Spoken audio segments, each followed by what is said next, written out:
وعلى سيد المرسلين وعلى آله وأصحابه أجمعين।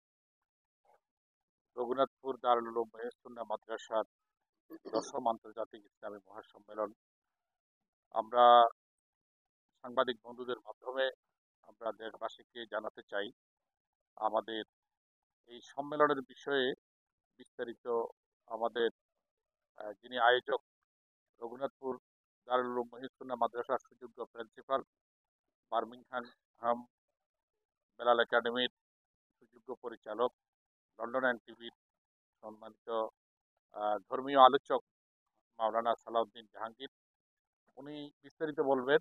আর এর আগে আমাদের জনাব মাওলানা একরামুল ভূঁইয়া ভাই তিনি আপনাদেরকে বলেছেন।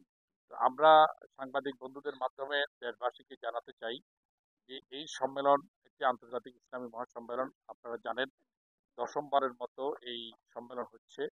এদেশের শীর্ষস্থানীয় সকল ওলামায়ে কেরাম এবং আন্তর্জাতিক এই অঙ্গন থেকে আপনার পাকিস্তান, ইন্ডিয়ার এবং আপনার বাইতুল মুকাদ্দাসের খতিব তিনিও এসেছিলেন, এবং দারুল উলুম দেওবন্দ পৃথিবীর বিখ্যাত এবং অন্যতম শ্রেষ্ঠ দ্বীনি শিক্ষা বিদ্যাপীঠ দারুল উলুম দেওবন্দের সুযোগ্য মুহতামিম তিনিও এখানে এসেছিলেন, এবং প্রতি বছরই একজন দারুল উলুম দেওবন্দের প্রতিনিধি থাকেন। সেই ধারাবাহিকতায় আমাদের এবার যেই 10ম আন্তর্জাতিক ইসলামী মহাসম্মেলন হচ্ছে, এই সম্মেলনে প্রধান অতিথি হিসাবে যিনি আসছেন পবিত্র কাবা শরীফের মোহতারাম সাবেক ইমাম শেখ ডক্টর হাসান বুখারী। আমরা সকলেই ইনশাল্লাহ উনার পেছনে জুমার নামাজ আদায় করব। আরো যে সকল ব্যক্তিবর্গ আসছেন, শেখ মোহাম্মদ বিন মাতার আজ সেহেলি, উনি পবিত্র মক্কাতুল মুকাররমার মুফতি মুফতি আলা প্রধান মুফতি তিনি আসবেন, এবং দারুল উলুম দেওবন্দের শিক্ষা সচিব শেখ আফজল কাইবুরি তিনি আসবেন। আরেকটি বিশেষ আকর্ষণ পাকিস্তানের প্রখ্যাত আলেমদ্বীন হাফিজুল বুখারী, পবিত্র গ্রন্থ বুখারী শরীফের যিনি হাফেজ। সাধারণত যেটা সচরাচর আমাদের জানার বাহিরে আর কেউ আছে কিনা, এই আল্লামা ডক্টর মঞ্জুর আহমেদ মেঙ্গল, যদিও বিজ্ঞাপনের মধ্যে ওনার নাম নেই, ওনাকে কনফার্ম করতে একটু সময় লেগেছে, বিজ্ঞাপন হয়ে যাওয়ার পরে উনি কনফার্ম হয়েছে, তিনিও আসবেন। তিনি বুখারী শরীফের হাফিজ, আমাদের যে কোরআনের হাফিজ যেরকম আমাদের দেশে আছে, এই হাফিজুল বুখারী ওনাকে বলে, তিনিও আসবেন। তা আমি সাংবাদিক বন্ধুদের মাধ্যমে আপনাদের মাধ্যমে ফেনীবাসীকে নয়, শুধু এটা আসলে শুধু ফেনীর না, নোয়াখালী, কুমিল্লা এবং ফেনী এই তিন এই অঞ্চলের মানুষের জন্য এটা সর্ববৃহৎ একটি দ্বীনি মাহফিল, একটি মিলন মেলা মুসল্লিদের।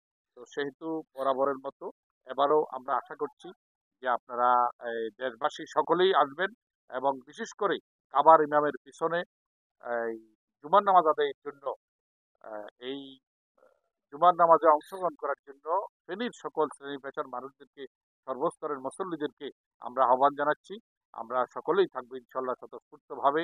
যে আয়োজন করেছেন লন্ডন এনটিভির জনাব ধর্মীয় উপস্থাপক জনাব মাওলানা সালাউদ্দিন জাহাঙ্গীর সাহেব যে আয়োজন করেছেন, এখানে লক্ষাধিক লোক এখানে আপনার এই মজমাতে জমা হওয়া তিনি আশা করছেন।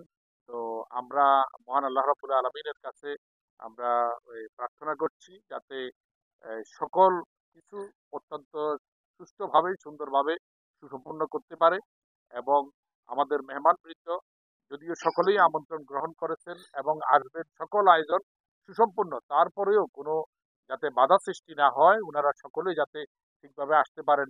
শারীরিক বিষয় আছে বা আপনার এই হেলিকপ্টারের গোলযোগ আছে, রাস্তাঘাটে গাড়ির আপনার কোনো দুর্ঘটনার ব্যাপার আছে, আপনাদের মাধ্যমে দেশবাসী সকলের কাছে আমরা দোয়া চাই। আমরা দোয়া করি মহান আল্লাহ রাব্বুল আলামিন আমাদের সকল মেহমানদেরকে যাতে সুন্দরভাবে নিরাপদে আমাদের এই মাহফিলে, এই আন্তর্জাতিক ইসলামী মহাসম্মেলনে অংশগ্রহণ করার জন্য মেহমানরা যাতে ঠিক সময়ে সকলে চলে আসতে পারেন, এবং সাংবাদিক বন্ধুদের আপনাদের সকলকেও দাওয়াত দিচ্ছি, সকলে আসবেন, এবং সকলেই প্রত্যেকে নিজ নিজ আমরা নিজ নিজ অ্যাঙ্গেলে আমরা সকলেই দাওয়াতি কাজ করবো ইনশাল্লাহ। যারা আমাদের এই লাইভ দেখছেন বা পরবর্তীতে যারা দেখবেন, আপনাদের সকলকে আমরা দাওয়াত দিচ্ছি, বন্ধু বান্ধবদেরকে নিয়ে, অন্যান্য সকল মুসল্লিদেরকে নিয়ে আপনারা আমাদের এই আন্তর্জাতিক ইসলামী মহাসম্মেলনে আপনারা অংশগ্রহণ করবেন। আপনাদের সকলকে রঘুনাথপুর দারুল উলুম মহিসুন্নাহ মাদ্রাসার পক্ষ থেকে, এবং বিশেষ করে এই প্রতিষ্ঠানের যিনি প্রিন্সিপাল, লন্ডন এনটিভির ধর্মীয় আলোচক, আমার অত্যন্ত বন্ধুবর মাওলানা সালাউদ্দিন জাহাঙ্গীর সাহেবের পক্ষ থেকে আপনাদের সকলকে ধন্যবাদ জানিয়ে আমার সংক্ষিপ্ত এই দাওয়াতি কথা আমি এখানে শেষ করলাম। আসসালামু আলাইকুম।